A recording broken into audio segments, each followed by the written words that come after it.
إن الحمد لله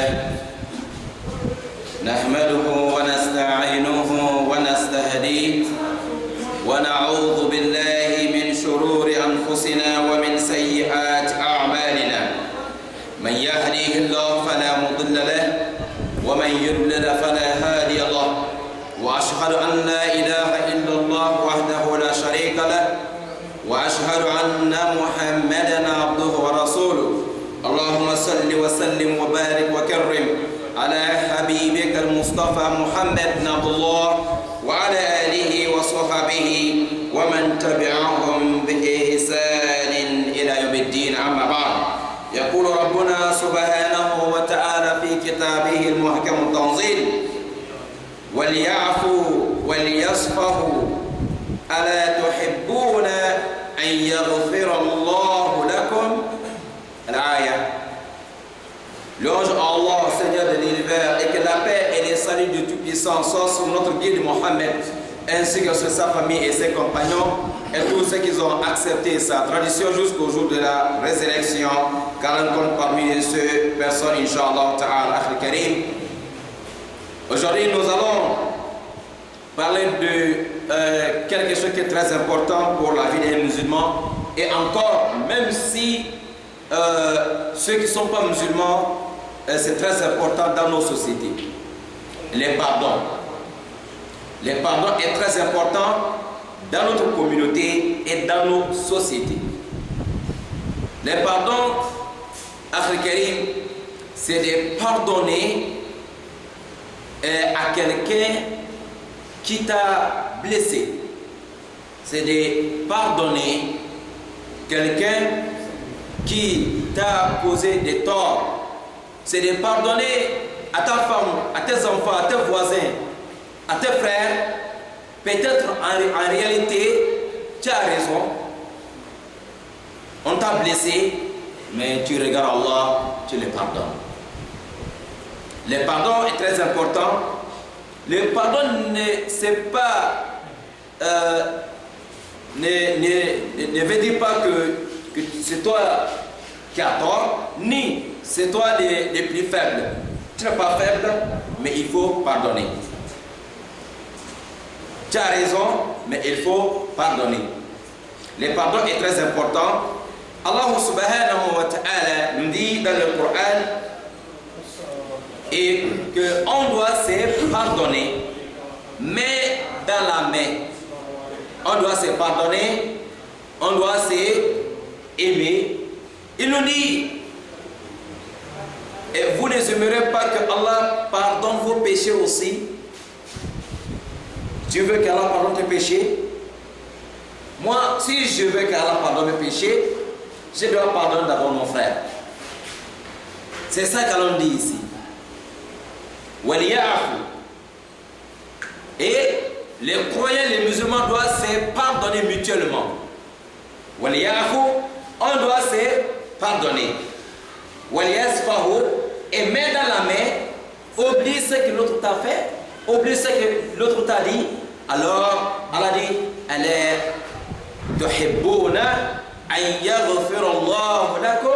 voilà, il nous pose la question ici. Tu ne veux pas qu'Allah pardonne tes péchés? Vous ne voulez pas qu'Allah pardonne vos péchés? Oui, Allah, on veut que tu pardonnes nos péchés. Voilà les conditions, on doit se pardonner. Pour que Allah, le Créateur, nous pardonne, je dois pardonner mes frères. Pour que Allah pardonne mes péchés que j'ai fait nuit et jour, en public comme en privé, en condition, si je veux le pardon d'Allah, je dois pardonner aussi mon frère. Si je dis je ne pardonne pas jusqu'au jour du jugement dernier. Ah, d'accord. Allah qui t'a crié, c'est lui aussi d'accord. Tout ce que tu fais. Et toi aussi, je ne pardonne pas jusqu'au jour de la résurrection. On va se retrouver. Est-ce que tu peux rentrer dans le paradis sans le pardon d'Allah? Qui peut rentrer dans le paradis avec ses propres travail? Personne. Les péchés qu'on fait, même si les péchés sont écrits, peut-être un péché égale un péché. Un bien, alors c'est 10 récompenses. Mais avec tout ça, regarde, les péchés qu'on fait nuit et jour, c'est beaucoup. Même si c'est 1-1, Wallah, c'est beaucoup.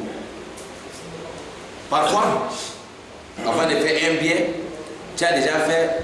Hein? On sait qu'un bien, c'est 10 récompenses, n'est-ce pas? Mais avant de faire un bien, tu as déjà fait 20 péchés.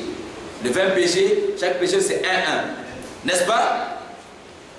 Tu as fait la prière de Zohor, n'est-ce pas? Tu as gagné 10 récompenses.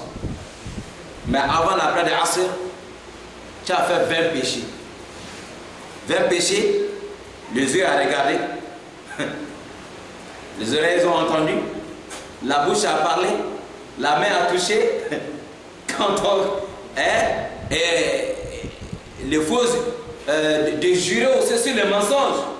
Et Wallah billahi ta'ala, c'est comme ça. Hein? Wallah billahi ta'ala, toi seul. Tu dis tout ça là un coup, peut-être que c'est faux.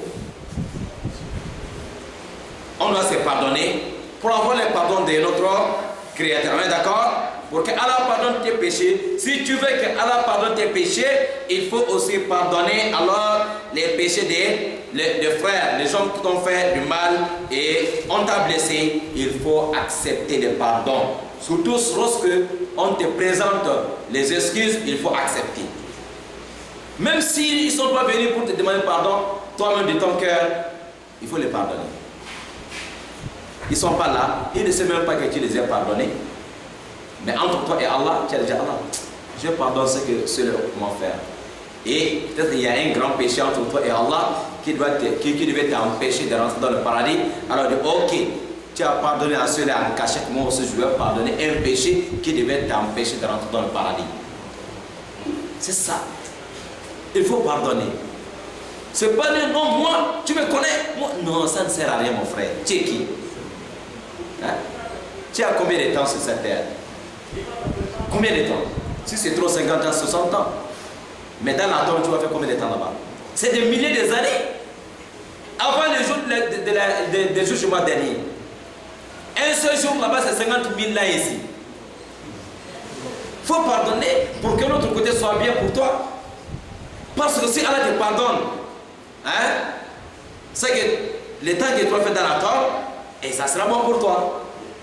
Après la tombe, et les 50 000 ans que les gens vont faire le jour du jugement dernier, et c'est bon pour toi parce qu'Allah t'a pardonné. Si Allah t'a pardonné, alors tu ne peux pas subir alors tous les problèmes du jour du jugement dernier. Tu seras dans la salle climatisée parce qu'Allah t'a pardonné. Mais pour avoir le pardon d'Allah, Allah vous dit dans le Coran, si vous voulez avoir le pardon d'Allah, il faut pardonner aussi vos frères. Les femmes, les hommes, on doit se pardonner. Ceux qui ont dit, moi, il m'a provoqué, c'est moi qui ai raison, jusqu'au jour du jugement dernier, je ne dis même plus bonjour, je ne dis même plus salam, même s'il me dit salam, je ne réponds plus. Voilà, il va savoir qui je suis. Mon Dieu, tu es qui? Si une voiture monte sur toi, maintenant tu es écrasé. Hein? On doit se pardonner. Wallah, ne laissez pas Shaitan vient rentrer dans nos foyers, nous manipuler. Alors il ne faut pas nous pardonner. Hein? C'est toi qui as raison. Non, ça ne sert à rien. Il faut pardonner. Oui, encore, ces côtés-là entre les femmes du quartier, les femmes de même famille. Ah, c'est le problème. Je ne pardonne. Surtout des rivales. Les rivales. Je ne pardonne pas. Je ne parle plus. Je ne dis rien. Ça ne sert à rien. Il faut pardonner. Pour que Allah se pardonne tes péchés. Et Allah subhanahu wa ta'ala dit wa in ta'fu wa tasfahu wa taghfiru fa inna Allaha ghafurur rahim. Si entre vous-même tu as un cœur de part pour pardonner les péchés ou le mal ou ce que ton frère t'a fait, si tu arrives à pardonner ton frère entre vous, lorsque vous arrivez maintenant à vous pardonner mutuellement et travailler main dans la main avec l'amour et la sincérité, alors et pardonnez vos péchés entre vous, fa inna Allaha ghafurur rahim. Vous allez trouver qu'Allah lui-même, celui le plus grand pardonneur et le plus grand miséricordieux. Si on se pardonne ici, et on va trouver Allah aussi, il est le plus grand pardonneur. Il va nous pardonner. Ça, c'est un autre verset. Prophète Mohammed sallallahu alayhi wa sallam nous dit La ya'fu 'abdun an mazlamatin illa zadahu Allah biha izzan yawm al-qiyamah. Prophète dit sallallahu alayhi wa sallam, chaque serviteur, chaque esclave d'Allah, chaque homme, chaque femme qui pardonne son frère, sa soeur, qui t'a fait quelque chose du mal, qui t'a blessé, en réalité, il a tort, il t'a blessé, il t'a fait quelque chose que tu n'as même pas dormi, tellement qu'il t'a blessé. Rasul sallallahu alayhi wa sallam, si tu arrives à pardonner ça, alors le jour de jugement dernier, Allah va élever alors tes grades au jour du jugement dernier. Et si tu avais peut-être, même si tu devais gagner le paradis, c'est un truc que tu as pardonné à ton frère, le paradis, parce que les degrés ne sont pas les mêmes. On va changer ton paradis, on va te donner notre paradis qui est plus grand que ce qu'on devait te donner parce que tu as pardonné un jour à ton frère ou à ta soeur qui t'a fait du mal. Vous voyez? Et vous allez trouver au jour de la résurrection, quand les gens vont traverser le sirat, ça c'est bien sûr ceux-là que leurs péchés sont déjà pardonnés par Allah. Ceux-là que leurs péchés sont pardonnés par Allah, qui n'ont plus de problème avec Allah, ils vont traverser le sirat, le pont qui est plus tranchant, qui est la Gillette. Trop petit. Et 70 ans pour monter, 70 ans pour descendre, 70 ans pour... Et comme ça, cette barrière. Et tout, tu montes droit 70 ans, et tu descends encore 70 ans, c'est des montagnes et descentes. Tu descends, tu montes 70 ans, et c'est comme la Gillette. Tu vas marcher ça comment? Et il y a quoi en bas? Le pont là. Généralement, quand on voit le pont, il y a de l'eau en bas, n'est-ce pas? Là-bas, c'est pas l'eau. Même si tu vas aller apprendre pour bien nager là, comme ça quand tu tombes, non, c'est pas ça. Tu ne peux pas nager là-bas. C'est du feu. Vous voyez le volcan quand nous en préserve. Imaginez qu'il y a un pont que tu dois traverser. Si tu fais le faux pas, c'est le volcan qui est en bas. Tu tombes dans le feu. Et c'est ça l'enfer quand nous en préserve. L'enfer est en bas de pont là. Il faut réussir à traverser. Pour traverser, c'est beaucoup de récompenses. Il te faut beaucoup de bagages. Il faut que tes biens dépassent les mal. Pour que tes biens dépassent les mal, il faut que Allah pardonne beaucoup de mal d'abord pour alléger les sacs du mal. Et pour avoir ça, il faut pardonner aussi ton frère. Pour bien traverser le sirat. Et lorsqu'on traverse le sirat, Akhil Karim, ça veut dire qu'on n'a pas de problème entre nous et Allah. C'est fini entre nous et notre Créateur. Lorsqu'on traverse le sirat, dernière étape, dernier poste de contrôle, c'est Al-Qantara. Al-Qantara se trouve entre l'enfer et le paradis. Vous allez présenter les derniers dossiers pour rentrer dans le paradis. Et à ce moment, on voit déjà le paradis. Oui, depuis Al-Qantara, on voit déjà le paradis. Là-bas, vous allez trouver que le péché et le problème qu'il y a entre les créatures, c'est ici qu'on va faire le jugement de ça. C'est que j'étais fait avant cela, Allah ne parle pas de ça. C'est que j'étais fait, j'étais causé du mal, ou bien tu m'as causé du mal, du tort, avant cela, non. Pas de jugement de ça. Mais c'est après le sirat que on va rentrer dans les dossiers qu'il y a entre les créatures, entre eux-mêmes. Mais entre le créateur et les créateurs, c'est déjà fini. C'est pour cela que tu avais traversé ce sirat. Mais traverser ce sirat, ce n'est pas encore fini. Ce n'est pas encore fini. Il y a encore le travail. Dernier poste de contrôle. En même temps, tu vois déjà le paradis. Oui, les belles créatures sont là. Les femmes de paradis sont là.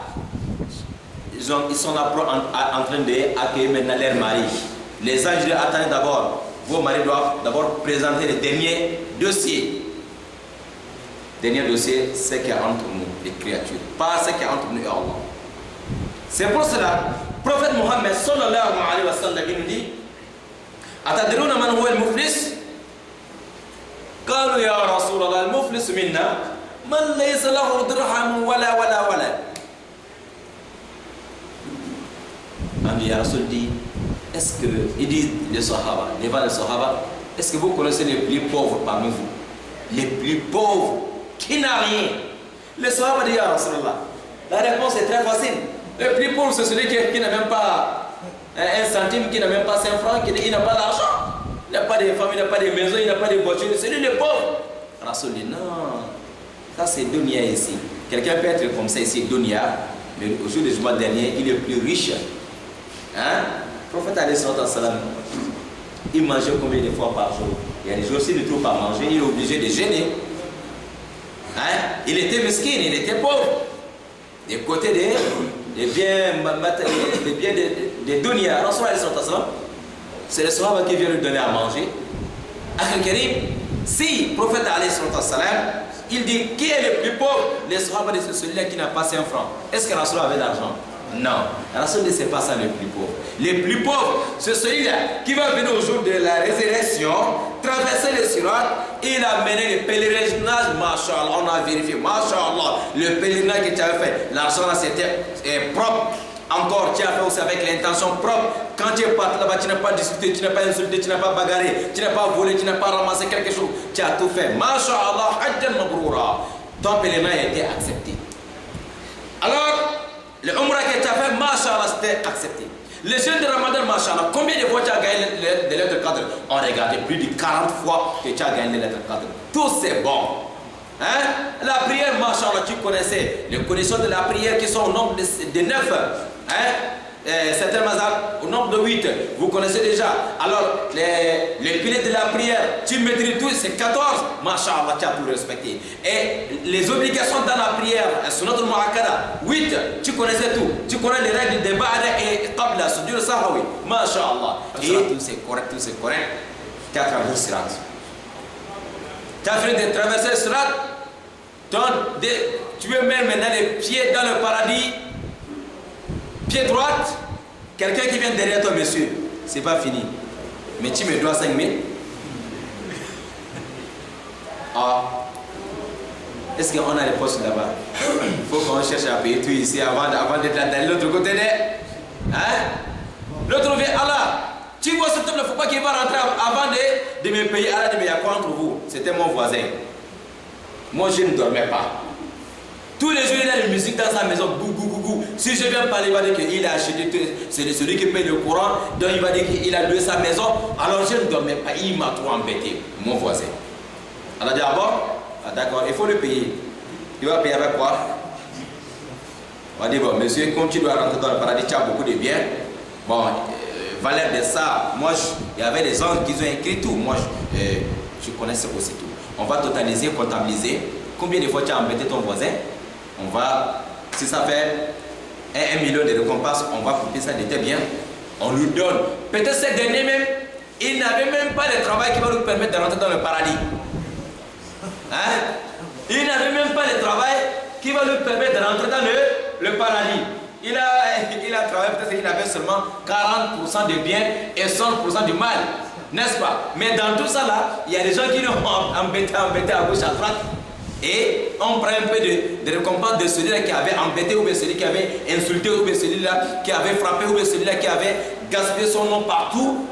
Sur les mensonges, on dit, monsieur, tu as fait tout ça là, on coupe, on le donne. Lui, il avait seulement 40% de récompense. Maintenant, il a 45. Hein? On trouve, il y a quelqu'un d'autre aussi qui avait gaspillé son nom, qui avait menti sur lui, qui avait critiqué sur les mensonges. Et Allah, l'autre aussi qui veut rentrer à la pardon, il faut récupérer pour moi vite. On va le attraper. Monsieur, tu lui dois aussi, non? C'est toi qui avais gaspillé son nom. Voilà, mais oui, c'est vrai, ok. D'accord, on coupe aussi, on le donne. Mais lui, maintenant, lui, il a 50% de récompense. Maintenant, 50 de mal, 50 de bien. Pourtant, il devait aller dans l'enfer. Hein?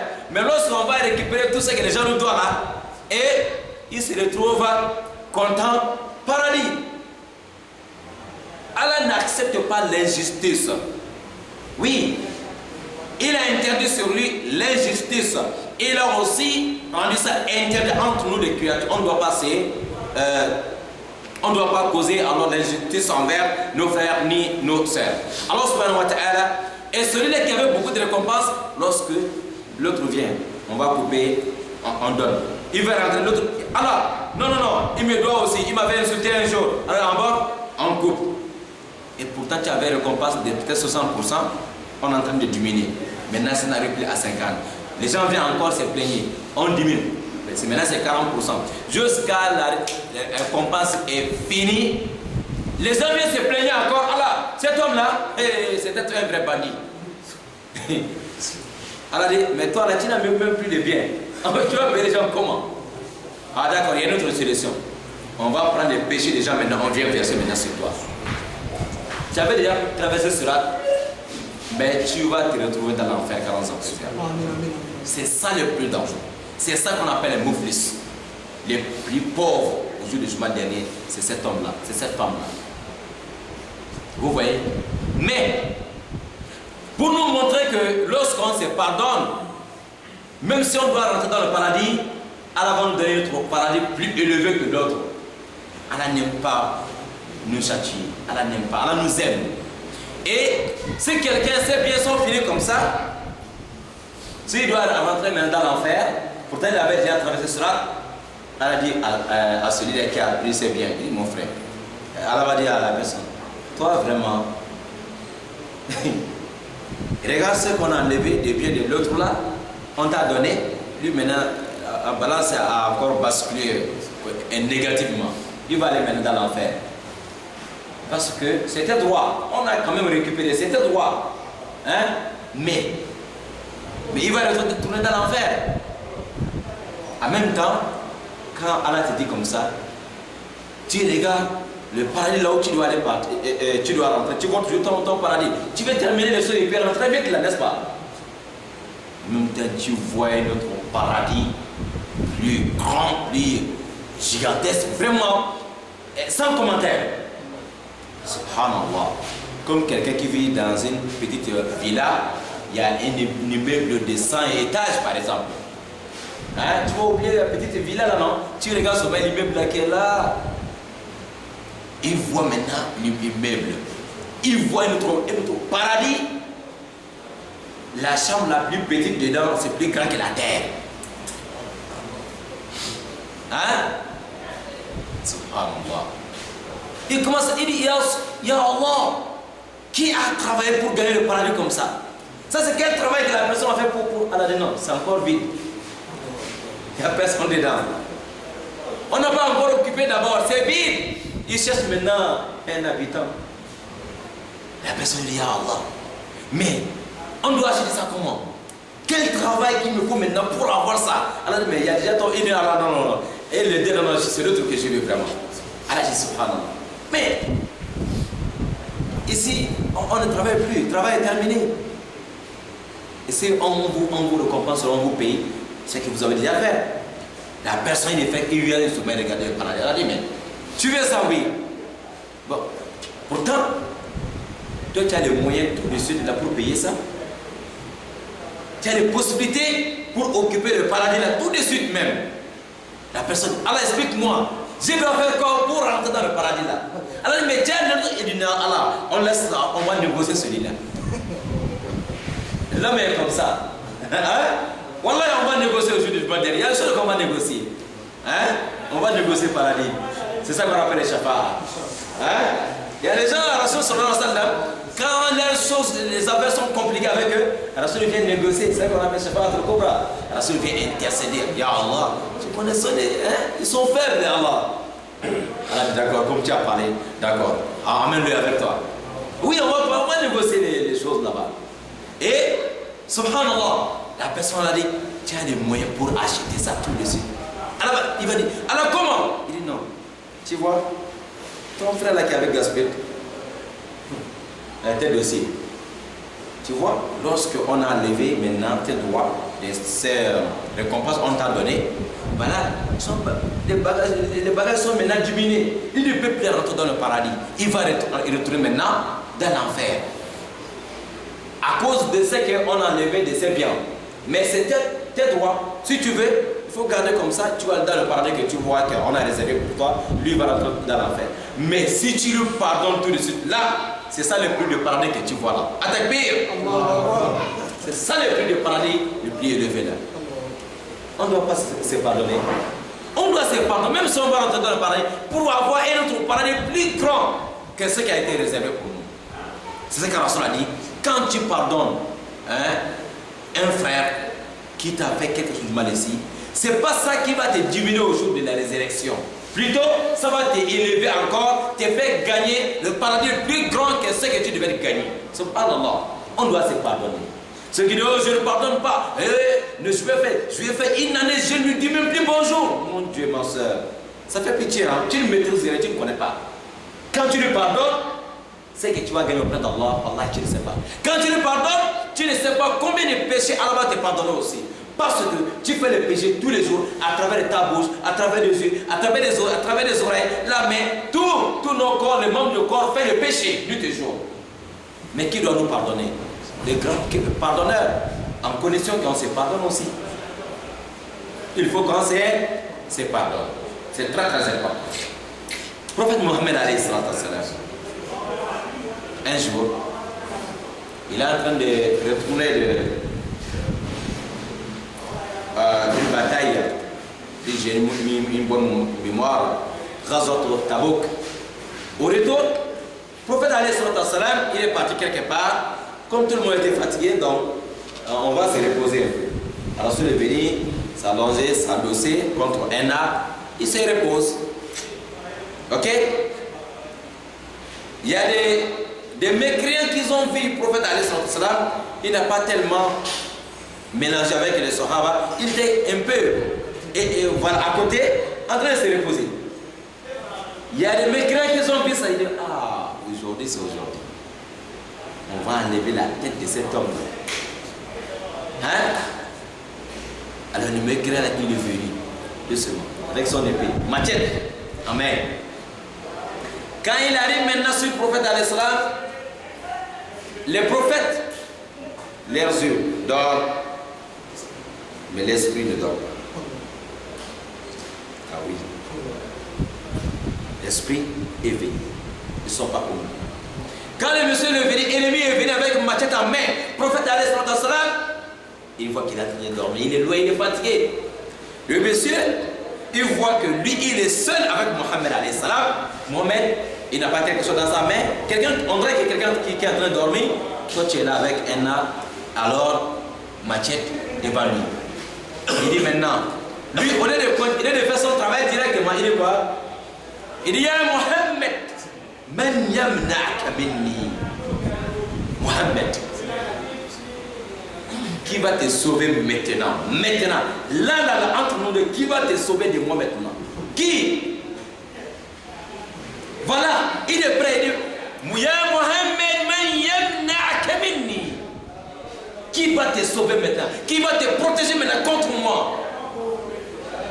Mohammed alayhi salam, tranquillement, il a répondu, monsieur, il dit Allah. Dès que Mohammed dit Allah, le mot Allah a fait tomber le monsieur. Tout de suite, le machette est parti de l'autre côté. Rasoul a récupéré le machette maintenant, il est maintenant sur lui. Il dit, il dit, mais qui va te protéger maintenant contre moi? Qui va te sauver maintenant? Hein? Le monsieur dit, Mohamed, c'est toi seul qui peut me protéger. Il dit, Mohamed, c'est toi seul. C'est toi seul qui peut me sauver maintenant. Mohamed a laissé le monsieur, subhanallah. Hein? Un assassin qui a tenté de t'assassiner, de te tuer. Tu as gagné maintenant la force sur lui. Mohamed a pardonné. Hein? Rasoul a pardonné le monsieur. Et résultat, cet homme-là, il dit, Ashhadu an la ilaha illallah wa annaka rasulullah. J'atteste qu'il n'y a de Dieu qu'Allah et que toi, Mohamed, tu es l'envoyé d'Allah. Vous voyez, Rasoul a laissé. Il est rentré dans l'islam. Et sincère, Rasoul pouvait le tuer aussi. Parce qu'il est venu pour ça. On doit se pardonner. On est d'accord? Hamza, Tout le monde connaît qui est Hamza. Oncle de Rasoul. Parce que Hamza est le père de Mohammed, c'est le même père, même mère. Mais Hamza est plus âgé que Mohammed, 2 ans seulement. C'est son oncle. Un autre côté, c'est son grand frère. Parce que tous les deux a été allaité par une dame qu'on appelle Souaïba. Souaïba avait allaité, donné le sein à Hamza. Le même Souaïba, après la naissance de Rasoul, elle aussi avait allaité Mohammed alayhi salam. Donc Mohammed et Hamza sont devenus les frères du lait. Et c'est son oncle aussi, l'autre côté. Donc, depuis bas âge, ils sont, c'est les deux complices, c'est-à-dire, c'est les amis, ils jouent ensemble toujours. Il y a l'amour entre eux, l'autre côté c'est son oncle, l'autre côté c'est son grand frère. Hamza, il n'était pas musulman. Il n'a pas accepté l'islam. Malgré que Mohammed c'est son neveu, malgré que Mohammed c'est son petit frère, malgré que c'est son ami d'enfance, avec tout ça là, quand Mohammed a commencé à parler d'Allah, Hamza, ça ne lui dit rien. C'était un chasseur, il sort, il part à la chasse, il tue ces animaux, il revient.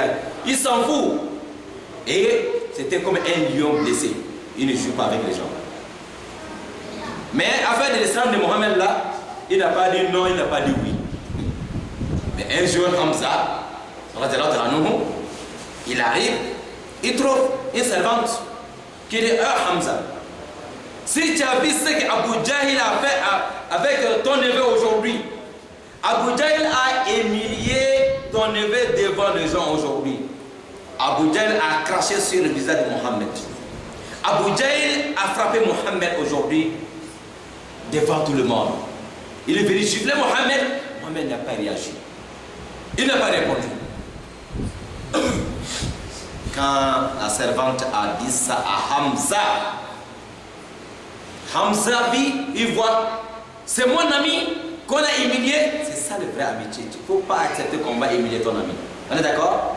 L'amitié c'est ça. C'est mon frère. Il ne faut jamais accepter qu'on va humilier ton frère. C'est mon neveu. Il ne faut jamais accepter qu'on va humilier ton neveu. Hamza n'a pas accepté ça. Mais ce n'est pas parce que Mohammed est prophète d'Allah qu'Hamza avait protégé. Non, non, non, non. C'est l'amitié, la fraternité, et c'est son neveu, c'est le côté de la mère. Ce n'est pas à cause d'Allah. Hamza, parce que l'affaire de Allah, Allah et elle, ce n'était pas son problème. Mais il est venu parce que Mohammed, c'est mon frère, c'est mon ami et c'est mon neveu. Donc je ne peux pas accepter que les ennemis viennent et humilier devant les gens. C'est là Hamza a dit à la servante, ce que tu es en train de me dire, est-ce qu'il y a des témoins qui ont vu ça? Il ne faut pas que je vais faire quelque chose, après je vais regretter. Elle dit, je jure, c'est passé devant tout le monde, à côté d'un camp. Ah, c'est là Hamza est venu comme un lion blessé devant. Lorsqu'il arrive, il voit Abu Jahil, le père de l'ignorance, et elle a assis. Et son vrai nom c'est quoi? Umurwin bin Hisham. C'est ça son vrai nom. Mais Rasoul a dit, c'est pas Umurwin, c'est le père de l'ignorance. Parce qu'il ne connaît rien, il n'a rien dans la tête. Abu Jahil. Abu, c'est le père de l'ignorance. Jahil, c'est l'ignorance. Donc Abu Jahil, il n'a pas aimé le nom là. Ce sont les musulmans qui appellent Abu Jahil. Les autres kafirs appellent Umurwin. Voilà. Donc c'est pour cela que s'il attrape un musulman, s'il est en train de lui bastonner, il dit voilà. C'est comme ça que vous m'appelez là-bas Abu Jahil, non? Je vais te porter. Donc il va frapper la personne parce qu'on a changé son nom. Et quand il a humilié Mohammed comme ça, Hamza arrive, Hamza voit Abu Jahil assis. Hamza dit, ce que tu as fait à mon neveu, je suis au courant de ça. C'est là Hamza a donné un coup de poing à Abu Jahil. Voilà les sangs. Un coup, Abu Jahil est tombé de l'autre côté là-bas. Et il le soulève encore. Il lui regarde bien, il lui donne encore un coup encore. Ah, la bouche d'Abu Jahil, voilà, on voit c'est devenu maintenant rouge. C'est les sangs qui sont venus de crachat. Maintenant, les proches d'Abu Jahil commencent maintenant, ils cherchent maintenant à se venger. Alors, en faveur d'Abu Jahl, contre Hamza. C'est là Abu Jahl lui-même dit non, non, non, laissez Hamza. En réalité, j'ai manqué de respect à Hamza lorsque j'ai humilié son ennemi. C'était des mécréants, mais ils acceptent parfois la vérité. Hein. Ils ont laissé Hamza, il a raison, ce qu'il a fait. Ça veut dire qu'il parle comme ça. C'est là Hamza dit, si vous êtes en train de manquer de respect à Mohammed, humilier Mohammed, parce qu'il dit qu'il a un seul Dieu, moi je vais dire la même chose pour voir ce que vous allez faire avec moi aussi. Je suis musulman comme lui. C'est comme ça Hamza a dit qu'il est musulman. La colère a poussé Hamza pour protéger Mohammed et dit, si c'est ça, moi aussi je suis musulman, je vais voir ce que vous allez faire. Mais il n'a même pas fait attention à ce qu'il a dit. C'est comme ça, sa bouche a fait rentrer dans l'islam. Après il voit que, mais attends, je suis rentré. Hein? Et puis il se retrouve maintenant dans l'islam. Mais pour reculer, il a déjà dit des personnes qu'il est musulman. Il va reculer comment? Donc c'est là, il a maintenant attesté dans son cœur et bien prononcé maintenant. C'est la bouche qui avait dit qu'il est musulman. La colère. Maintenant il a regardé, non, je vais rester dedans une bonne fois. Il dit maintenant, ashhadu an la ilaha illallah, ashhadu anna Muhammadan Rasulullah. C'est comme ça Hamza est rentré dans l'islam. Hamza, lorsqu'il est entré dans l'islam, 3 jours plus tard, un autre lion va rentrer dans l'islam, Omar ibn Khattab. Omar, il a complété les musulmans 40 personnes. Il y a eu 39 personnes qui sont rentrées dans l'islam avant Omar ibn Khattab. Omar a complété à 40. Celui qui porte numéro 40 dans l'islam. Si nous sommes 2 milliards aujourd'hui sur cette terre, 2 milliards de musulmans, Omar, celui 41 personnes qui a accepté l'islam. On est d'accord? Les Hamza, et il était commandant ou général ou chef d'état-major de l'armée de Mohammed sallallahu alayhi wa sallam. Il connaissait comment les dictats de la guerre, de bataille. Hamza connaissait. Il était chef d'état-major de Mohammed alayhi salam. C'est pour ça les jours de Badr, les 14 des mois de Ramadan, on était seulement 313 ou 314 personnes devant 1000 personnes. Les 1000 personnes, leur chef d'état-major, c'est Abu Jahl. Le même Abu Jahl toujours. Et notre chef d'état-major est général de l'armée de Mohammed alayhi salam, Hamza bin Abd al-Muttalib. Hamza, oui, celui qui a tracé tout. Pendant que Rasoul est quelque part en train d'invoquer Allah, jusqu'à l'imam les chapeaux tombent derrière, Abu Bakr vient dire à Rasulallah, ça suffit. Celui-là qui est en train d'invoquer, il n'est pas sourd, il entend ce que tu dis. Il n'est pas aveugle, il voit ce qui se passe. Il va nous aider. Même s'il y a des connaisseurs qui disent, quand tu soulèves des mots, oh bid'a, haram, bid'a. Tu as soulevé la main pourquoi? Rasoul n'a pas fait ça. Haram, bid'a. Mon frère, va un peu vérifier la vie de Mohammed. Sirat Nabawiya. Combien de fois Rasoul a soulevé les deux mains? Combien de fois? Si on dit, tu soulèves la main aujourd'hui, bid'a. On commence à te regarder bizarrement. Est-ce qu'on connaît bien la vie de Rasoul alayhi salam? Qu'Allah fasse. Et les Hamza que vous parlez ici, qui a bien tracé les choses qu'on a gagné les jours de Badr, quand les associateurs, on a capturé 70 personnes parmi eux, vivants. 70 personnes. Les prisonniers de guerre parmi les mécréants, 70. Et ils ont perdu aussi 70 personnes. Les musulmans, c'est-à-dire les mécréants, ils ont perdu 70 personnes qui sont tombées sur les champs de bataille. Et on a capturé 70 personnes parmi eux. Mais les morts parmi côté des musulmans, ça ne dépasse même pas 14 personnes. 14 contre 70. Et encore, on a aussi capturé 70 encore vivants. On a vraiment gagné. 300 contre 1000. Quand ils sont retournés maintenant à la Mecque, ils ont compris que c'est Hamza qui avait tracé les plans. Les femmes de tous les mécréants, ils ont dit, vous et nous là, on ne dort plus dans le même lit. Si vous êtes des femmes, Mohammed avec quelques personnes seulement, majorité sont Les esclaves, les majorités, ils n'ont même pas la force. Les majorités, ils avaient seulement les morceaux de bois en main, des planches. Vous êtes armés sur le dents. Vous êtes sur les chevaux, les chameaux. Ceux-là, il y avait seulement Al-Miqdad qui était sur un cheval. Le seul cheval qui était là ce jour-là, c'était le cheval de Al-Miqdad. Miqdad, celui qui porte numéro 7 dans l'islam. Al-Miqdad ibn al-Aswad al-Qindi, celui qui portait le numéro 7. Celui qui a porté. Il est rentré dans l'islam avant Omar, avant Hamza. Mais c'est les gens qu'on n'entend pas beaucoup leur nom. Al-Miqdad, subhanallah. Il est d'origine de Yémen. Ça, c'est notre histoire. Et celui seul qui était sur un cheval les jours des batailles de Badr. Dans l'armée de l'islam, la première personne qui est montée sur un cheval dans le chantier d'Allah subhanahu wa ta'ala, c'est Al-Miqdad ibn al-Aswad al-Qindi. On peut vous poser cette question-là un jour. Première personne qui a monté sur un cheval dans le chantier d'Allah, entre dans je vais dire, hein? Dans le jour des batailles de Badr, parce que c'est la plus première grande bataille entre les musulmans et les mécréants, le Kofar. C'est Miqdad qui était sur un cheval. Quelques personnes sont sur quelques chameaux. Les restes là à pied, ils n'ont même pas les babouches. Avec les morceaux du bois et des pierres à main. Mais avec la foi, ils ont gagné. On a gagné. Quand les gens sont retournés à la Mecque, leur femme dit: vous êtes malade, on ne dort plus dans le même lit. Il faut que vous retournez. Allez se venger ce que les musulmans ont fait. Allez détruire. Il y avait la femme du chef de la ville de Makkah, Abu Sufyan.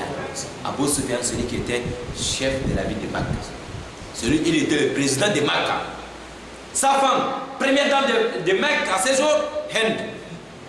Hind a dit à Abu Sufyan: si toi tu es une femme, moi je vais te montrer que je suis un homme. Donc, trouver une solution, sinon toi, on va se séparer. Ah, les présents avec là, ce n'est pas bon. Maintenant, ils ont organisé maintenant 3000 militaires. Ils vont venir maintenant l'année prochaine pour se venger contre Mohammed. Allez, ils sont conscients. Les Hind, il a dit: celui qui va réussir à assassiner Hamza, je vais lui payer comme une première dame doit payer quelqu'un. Il y avait un esclave,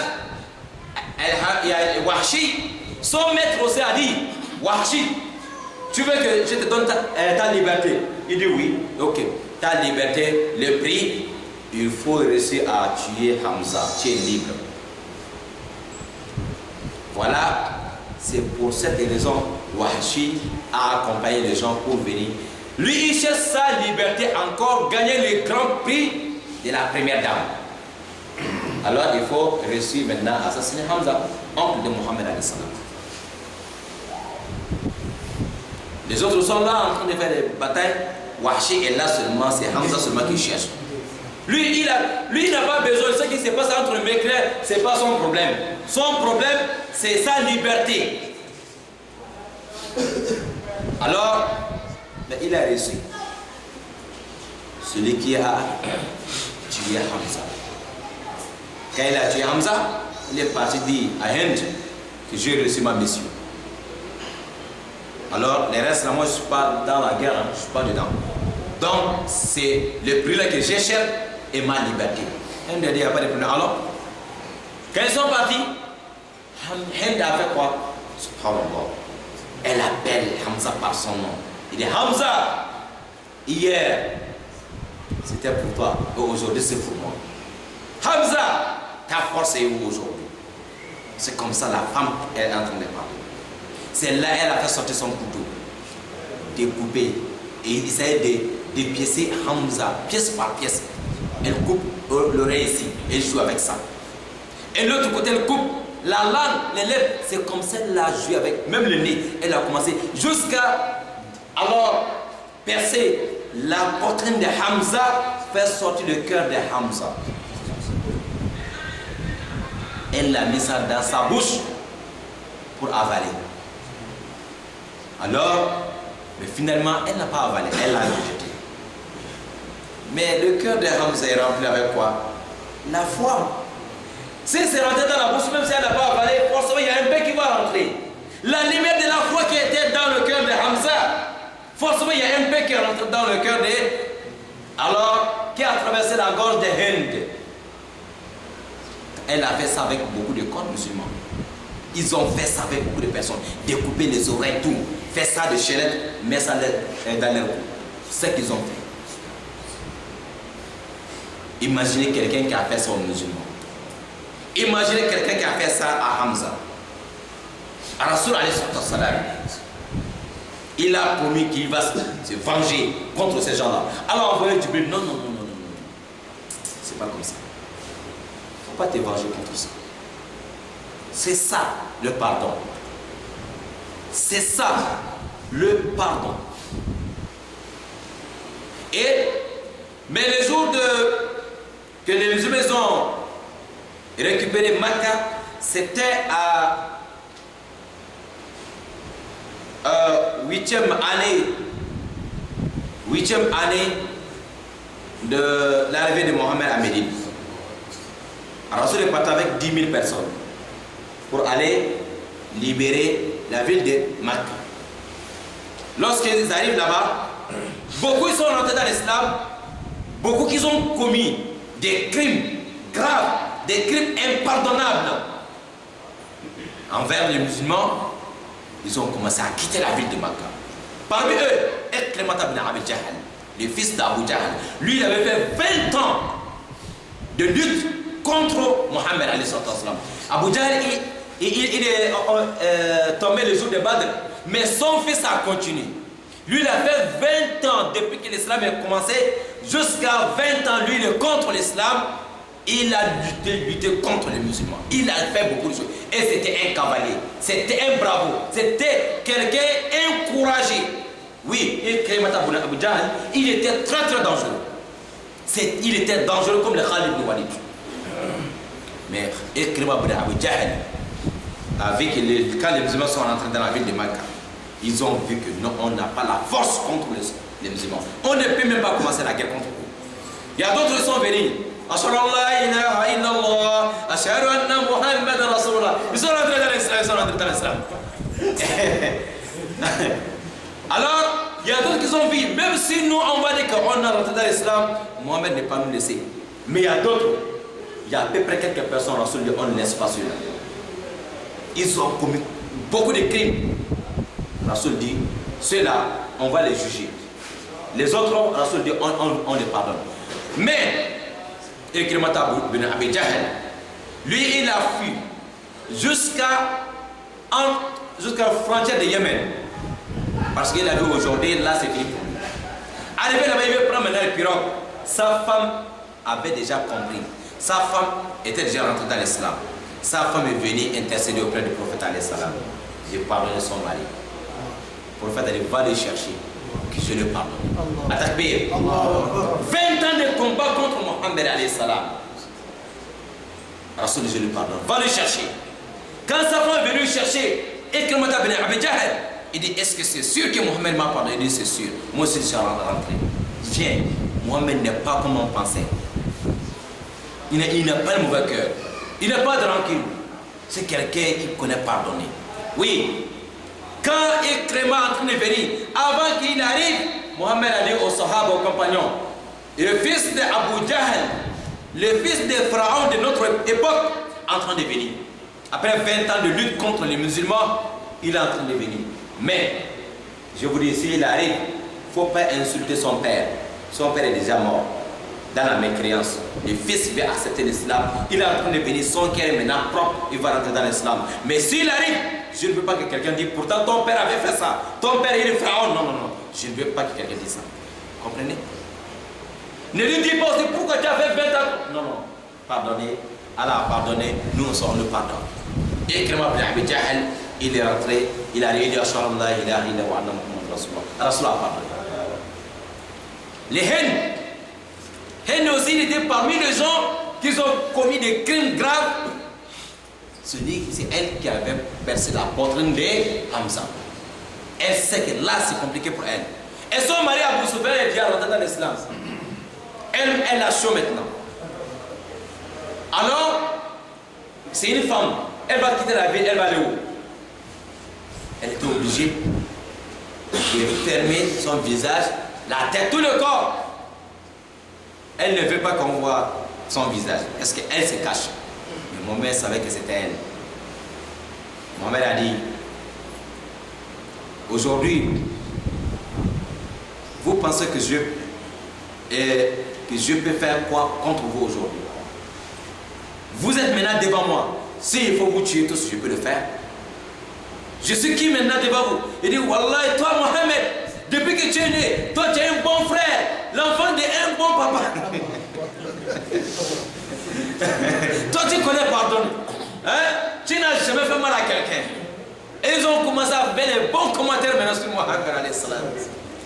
Mohamed, partez, vous êtes libres tous, je vous pardonne tous. Le pardon, on doit se pardonner. Le moment que tu as la force, tu peux te venger. Laisse ça pour Allah. On est d'accord? Il faut pardonner ton frère. On a pardonné Hind qui avait percé la poitrine de Hamza. Mohamed a pleuré ce jour-là fatigué. Il a pleuré tellement quand il voit ce qu'on a fait à Hamza. Mais la personne qui a fait ça, il est devant Rasoul. Mohamed lui pardonne. Le Wahashi même quand on avait payé pour faire ça. Wahashi, il est venu vers Mohamed, il dit Ashhadu an la ilaha illa wa anna Muhammadan sallallahu alayhi wa sallam. Wahashi rentre dans l'islam. Mais il y a des riwayas qui disent Mohamed dit Wahashi, c'est ce que je vais te demander. Essayez de ne pas trop t'asseoir en face de moi. Tu te mets un peu à côté. Parce que chaque fois que je te vois en face de moi, ça me fait rappeler de ce qui s'est passé ce jour-là. C'est comme ça, Wahashi a évité à tout prix d'être toujours en face de Mohamed alayhi salam. Mais Wahashi dit, le jour qu'il a fait ça à Hamza, c'était pour avoir sa liberté, vrai ou faux? C'était pour avoir le prix de première dame. Il a gagné tous les deux. Mais quand on a dit Wahashi, tu es libre parce que tu as tué Hamza, Wahashi il est parti s'habiller, il était noir, un esclave noir. Lui il est parti maintenant s'habiller, maintenant comme il est libre, il s'habille même plus comme un esclave, il est maintenant libre, un noble. Donc maintenant, dans l'Assemblée nationale de Mecque, là où tous les honorables se retrouvent, Wahashi lui aussi est honorable maintenant. Il est habillé, il est habillé, il vient s'asseoir. On dit mais attends, ton problème c'est quoi? Wahashi, envoyez Wahashi. Les gens disent mais attends, ça c'est quel problème? Même les esclaves se mélangent avec nous. Pourtant il est libre. Wahashi il regarde, il dit mais attends, est-ce que c'est encore les esclaves? Toi là, sors. Ce qu'on est en train de parler c'est entre nous. Quand Wahashi est sorti, c'est là il a compris que ce qu'il a fait ce n'est pas bien. Voilà, il a tué Mohamed, on dit qu'il est libre. Voilà, là où les nobles, il peut aller négocier les choses de la vie, lui il ne peut pas aller là-bas. Toujours on le considère comme un esclave. C'est là où Wahashi a commencé à pleurer. Il dit non, j'ai regardé ce que j'ai fait. Il est rentré dans l'islam. Mohamed a pardonné Wahashi. Après le décès de Mohamed, il y a eu des rébellions. Et encore un faux prophète, Musaylima al-Kadhdhab. Musaylima al-Kadhdhab, lorsqu'il a commencé à dire que lui, il est aussi prophète d'Allah, il est messager d'Allah. Abu Bakr as-Siddiq a envoyé une armée pour aller corriger les faux prophètes. Une armée dirigée par qui? Le fils d'Abu Jahl, Ikrima ibn Abi Jahl. Ikrima, c'était un cavalier. Ikrima, c'était un courageux. Abu Bakr dit, il y a Ikrima, va corriger Musaylima al-Kadhdhab. Ikrima est parti tellement il était pressé. Ikrima n'aime pas les désordres. Lorsqu'Ikrima arrive là-bas, au lieu d'attendre un renfort, lui il s'est jeté sur l'armée de Musaylima al-Kadhdhab, 40 000 personnes. Ikrima, il n'avait pas beaucoup d'armée autour de lui. Il s'est jeté sur 40 000 personnes. Allah, il ne fallait pas faire. Allah, Musaylima al-Kadhdhab, il était bien armé. Musaylima al-Kadhdhab, un faux prophète, avec beaucoup de mécréants derrière lui. Deuxième groupe, ils sont venus s'ajouter sur Musaylama al-Kazzab. Ce sont les musulmans, les hypocrites, des rebelles dans l'islam. Des rebelles qui ne voulaient pas donner la zakat. Il dit, bon, nous, en tout cas, comme Mohamed est décédé là, on va continuer la prière. Mais la zakat, nous, on va enlever ça. La zakat, c'était pour Mohamed. Mohamed n'est plus là, donc on ne donne plus. Aboubacar dit, celui qui va séparer entre la zakat et la prière, il va me trouver sur son chemin. On ne peut pas séparer les deux. Dans le Coran, Allah dit wa aqimu salat wa atu zakat. Chaque fois, la prière et la zakat. Vous allez dire que vous allez faire la prière, mais la zakat, on ne donne plus. Jamais. Ceux les ont dit non. Ce qu'Aboubacar est en train de faire, nous ne sommes pas d'accord. Quand Musaylama al-Kazzab a compris qu'il y a des musulmans qui ont aussi provoqué, qu'ils ont pris le chemin des rébellions, Musaylama est parti voir. Il dit bon, voilà. Vous êtes avec Mohamed. Vous êtes toujours avec Mohamed, n'est-ce pas? Comme vous ne voulez pas donner la zakat, venez avec moi, on va combattre maintenant les musulmans, on va gagner. Moi, je vais devenir nouveau prophète, vrai prophète. C'est les gens de ah, ça c'est vrai aussi. Est-ce qu'il est musulman? Si on vient à côté de toi là, l'islam que tu vas amener là, tu vas nous laisser la zakat ou non? On dit non, on ne donne plus la zakat. Moi aussi, c'est le prophète. Allah m'a dit que la zakat, on ne donne plus. Bon. Mohamed avait aussi interdit quoi sur vous? On dit la fornication, il y a Musaylama, il y a un prophète d'Allah. Et la fornication maintenant c'est maintenant autorisé. Donc ce n'est plus haram. Il y a d'autres qui disent nouveau prophète. Est-ce que l'alcool, la fête d'alcool, on fait comment? Non, buvez, ce n'est plus interdit. Il dit Allah m'a dit que l'alcool maintenant c'est bon, on peut maintenant boire maintenant. La fornication de la femme de l'autre, ce n'est plus interdit. La viande de cochon, ce n'est plus interdit. Mangez tout. Il n'y a rien qui est interdit dans ma religion. Quelqu'un dit à Musaylama, tu as dit qu'il y a aussi des sourds qui descendent sur toi. Il dit oui, il y a les sourds qui descendent sur moi. Il dit tu peux nous dire, parce que Mohamed, il y a un sourd qui est descendu. Ça là c'était avant de descendre de Mohamed.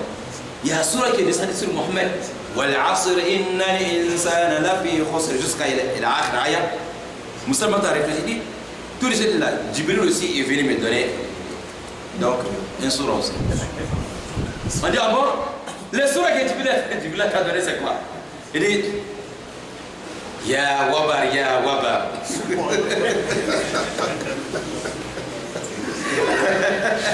Voilà le sourd que nous avons Musaylama. Wabar c'est un animal qui se trouve en brousse. C'est comme vous connaissez lapin. Les lapins avec les longues oreilles là. Voilà, il ressemble au lapin. Et il est en train d'entendre quelqu'un qui dit le lapin, je te connais. Toi, tu as de longues oreilles. Il est gros yeux. Et tu connais pourri. Donc c'est ça qu'il est en train de dire. L'autre dit prophète. Nous tous on connaît ça.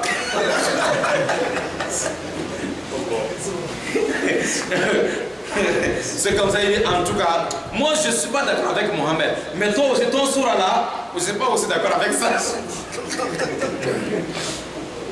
Moi je n'aime pas Mohamed, je t'aime, mais le sourd que tu viens de dire là, moi je ne suis pas d'accord. Le sourd ce n'est pas bon, mais il faut encore amener trop.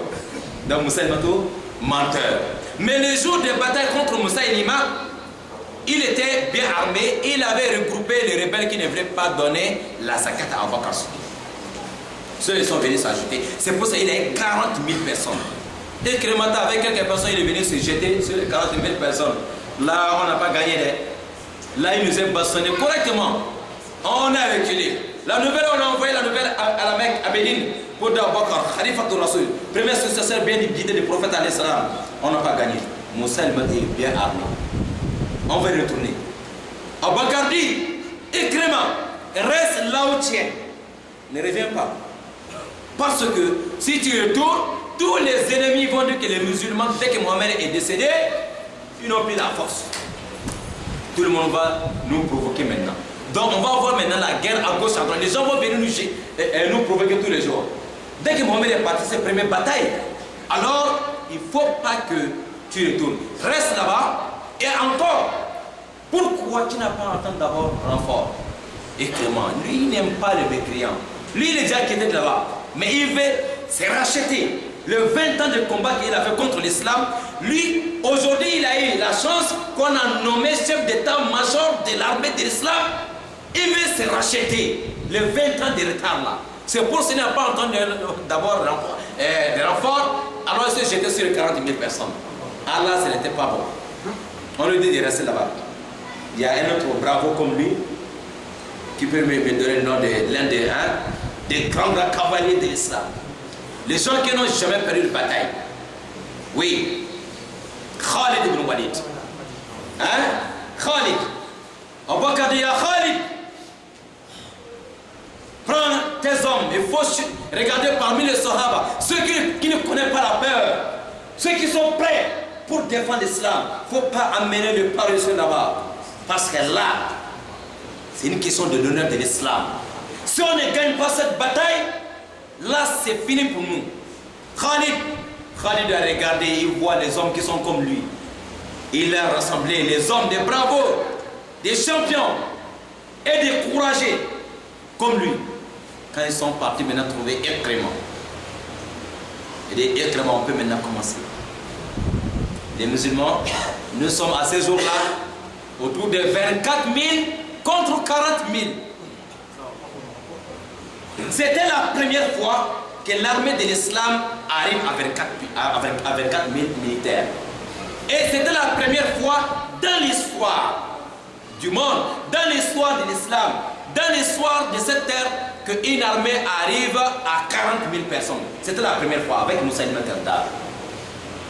Quand on est venu, nous sommes à 24 000 contre 40 000. On a commencé. Premier jour. Deuxième jour. Les hommes tombent de gauche à droite, côté des musulmans, côté des mécréants. Les hommes tombent, les hommes tombent. À ce jour-là, nous sommes avec qui? Wahshi est là. Wahshi qui avait tué Hamza, il est avec nous aujourd'hui. Wahshi aussi veut se racheter à tout prix. Ce qu'il a fait contre l'islam. Parce que toujours quand il pense ce qu'il a fait à Hamza, même si les musulmans, ils se sentent toujours gênés. À cause de ça, il ne pouvait pas trop causer avec Mohammed alayhi salam. Wahshi veut éclaircir, il veut maintenant laver son image. Lui dit aujourd'hui, le même flèche qu'il avait le jour qu'il a tué, avec le même arme qu'il a tué avec Hamza, il était avec le même arme le même jour. Il y a eu le jour de bataille contre Moussaïlima. Wahshi, il a quelque chose dans sa tête. Il doit faire quelque chose. Et Akhil Karim, lorsqu'ils ont commencé, finalement Moussaïlima Kazzab a vu que là, les musulmans ne sont pas beaucoup comme nous, mais ils sont courageux plus que nous. Parce qu'on a un seul but, défendre l'honneur de l'islam. On va gagner ou bien on met sur le paradis. Les mécréants, ils ont en train de faire le combat, mais dans leur tête, on doit gagner et retourner à côté de nos femmes. Hein? C'est pas la même idée. Les musulmans, ils ont déjà donné au revoir à leurs femmes, on se retrouve au paradis. Donc vous êtes en train de faire le combat pour retourner. Donc c'est pour cela, ils n'ont pas trop de courage pour avancer. Les musulmans, ils ont le courage pour avancer. Parce que c'est des choses. Tous les deux là, c'est bon pour nous. On est d'accord? Voilà, on a gagné. Parce qu'ils étaient dans leur barrière, quand ils sont sortis, ils ont vu que là, l'affaire là, ce n'est pas bon. Ils ont perdu 7000 personnes, les mécréants. Ils ont perdu 7000 militaires. Ah, ils ont vu que Moussaïlima a vu que non, il faut qu'on va retourner. Ils sont retournés parce que leur ville, la ville de Moussaïlima, c'était entourée avec des barrières. On ne peut pas rentrer. Ils disent rentrer. Ils sont partis, ils sont reculés à rentrer maintenant. Ah, maintenant, pour que les musulmans ils vont rentrer, il y a des musulmans qui ont prendre des risques. Ils disent bon, nous on va sauter la barrière, on descend là-bas à l'intérieur. Si on arrive à l'intérieur là-bas, si nous tuent avant la porte, c'est ça. Si nous on arrive aussi à terminer avec les gardes, nous on va ouvrir maintenant grand portail, vous allez rentrer. Subhanallah. Abu Dujana, lui il était à ce jour-là avec son tissu rouge. Quand lui il a attaché le sahaba, il a attaché le tissu de la mort. Si le bataille est chaud, Abu Dujana a fait sortir le tissu rouge. Lorsqu'il attache comme ça, c'est pour se faire distinguer, pour montrer à tous les mécréants, celui qui a besoin de moi, je suis là. Je suis moi Abu Dujana. Il a attaché le tissu rouge de la mort. Celui, il a sauté la barrière, tombé dedans, il a cassé son pied. Un pied est cassé.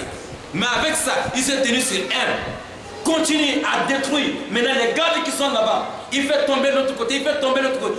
Sur un pied, aller ouvrir grand portail, subhanallah. C'est comme ça Abu Dujana a ouvert la portail. On trouve que non, l'autre pied, c'est cassé, les os sont dehors. Mais Abu Dujana est en train de travailler. Non, il ne connaissait pas, ça me fait mal. Non, on regarde ce qui est devant Allah. Nous, on ne veut pas qu'on nous insulte à cause d'Allah. On ne veut pas que quelqu'un nous critique à cause d'Allah. Et regardez cet homme-là, Abu Dujana. Lorsqu'il a ouvert la portail, les Khalid et les Ikrama, ils sont rentrés maintenant avec l'armée de Mohammed. C'est là on a bastonné. Il y avait une femme parmi les musulmans ce jour-là. Une femme militaire parmi les musulmans qui a détruit la vie de beaucoup de mécréants. Elle avait le cœur plus qu'un homme. Une femme à ce jour-là. Elle avait le visage bien fermé. Tu ne peux pas savoir que c'est une femme. Bien armée. C'est à la fin qu'on a compris que c'était une femme. Et Abu Dujana est là avec son pied cassé. Celui encore qui voit Musaylima al-Kadhdhab, le faux prophète, qui dit que les sourates descendent aussi sur lui, l'alcool c'est autorisé, la fornication c'est autorisé. Alors Abu Dujana avec son pied cassé là, il a frappé Musaylima al-Kadhdhab. Mais en même temps, le Wahshi, avec la même arme qu'il a tué Hamza, il a frappé Musaylima sur sa poitrine. Comme ça, Musaylima est tombé. Alors, il a crié que j'ai tué Musaylima al-Kadhdhab. Dès que l'armée de Musaylima a compris que leur chef est tombé, la guerre est finie. Voilà maintenant comment, regarde comment les gens commencent à sauter. Ils ont jeté leurs armes. Un autre, le patron est parti, non, on va rester ici. Là, c'était chaud. Donc maintenant, on est derrière eux. Derrière, avant la barrière, il y a eu 7000 personnes qui sont tombées. À l'intérieur de la barrière, 7000 encore morts parmi le côté des mécréants. C'est-à-dire 14 000 personnes parmi eux. Le côté des musulmans, on a eu quand même beaucoup de blessés et beaucoup de morts. Mais ça n'arrive même pas à 1000. Il y a d'autres qui disent 1200. 1200 côté des musulmans. Et 14 000 côté des mécréants. Yani, Musaylima al-Wahshi qui avait tué Hamza, alors cela a pardonné. Mais aujourd'hui, regarde, il a lavé son image, il a tué le faux prophète. Ce Rasul n'avait pas pardonné. Donc, le thème est sur quoi on doit se pardonner. Alors, on nous a dit quoi? Pardonnez entre vous d'abord. Ce qui est entre vous. Pardonne ce que ton frère t'a fait. Il faut pardonner ce que ta mère t'a fait. Il faut pardonner ce que ton père t'a fait. Il faut pardonner ce que ton voisin t'a fait. Il t'a blessé, c'est vrai. Il t'a fait du mal, c'est vrai. Mais il faut le laisser, il faut pardonner à cause d'Allah. Allah dit, quand vous faites ça, moi aussi je vais vous pardonner. Allah ne pardonne pas nos péchés. Lorsque nous-mêmes, on n'arrive pas à pardonner nos péchés qui est entre nous. Alors, Rasulullah a pardonné, c'est pour ça qu'on a mis toutes ces histoires-là. C'est pour nous dire à chacun de nous, en commençant par moi, on doit se pardonner mutuellement. Il faut accepter le pardon. Surtout quand tu dis, mon frère, il faut laisser à cause d'Allah. Wallahi, Rasulullah, si quelqu'un te demande à cause d'Allah, il faut laisser. Même si c'est un menteur. Si on te dit, mon frère, a fait ça à cause d'Allah, tu n'as plus la parole. Il t'a bloqué, en tant que croyant. Mais on vient dire à un musulman, laisse à cause d'Allah, il fait la tête dure. Laisse à cause d'Allah, il fait la tête dure. Si tu ne peux pas laisser quelque chose à cause d'Allah, tu peux laisser à cause de qui? Shaitan. Hein? Il faut qu'on comprenne le Coran. Il faut qu'on comprenne la parole du prophète alayhi salam. Allah ne pardonne pas tes péchés en tant que tu ne peux pas pardonner les erreurs de tes frères. Tu veux que tu es là toujours, Rabbi ghafirli, Seigneur pardonne-moi. Mais on t'a dit de pardonner ton frère, est-ce que tu as accepté? Hein? Tu penses qu'Allah va te pardonner? Jamais. Le secret de pardon entre nous et Allah, il faut qu'entre nous, les créatures, les humains, on se pardonne. On demande les très hauts de nous pardonner. Je vous pardonne à cause d'Allah. Et je vous aime tous à cause d'Allah. Et c'est pour ça que je suis toujours content, joyeux avec vous. Et chaque minute, chaque moment, et je vous pardonne. Même si c'est lui qui m'a fait quelque chose, même si je ne connais pas, Wallah, je vous pardonne à cause d'Allah. Je demande aussi à chacun de vous de me pardonner à cause d'Allah. وهذا واخر دعوانا ان الحمد لله رب العالمين سبحانك اللهم وبحمدك اشهد ان لا اله الا انت استغفرك واتوب اليك والسلام عليكم ورحمه الله وبركاته.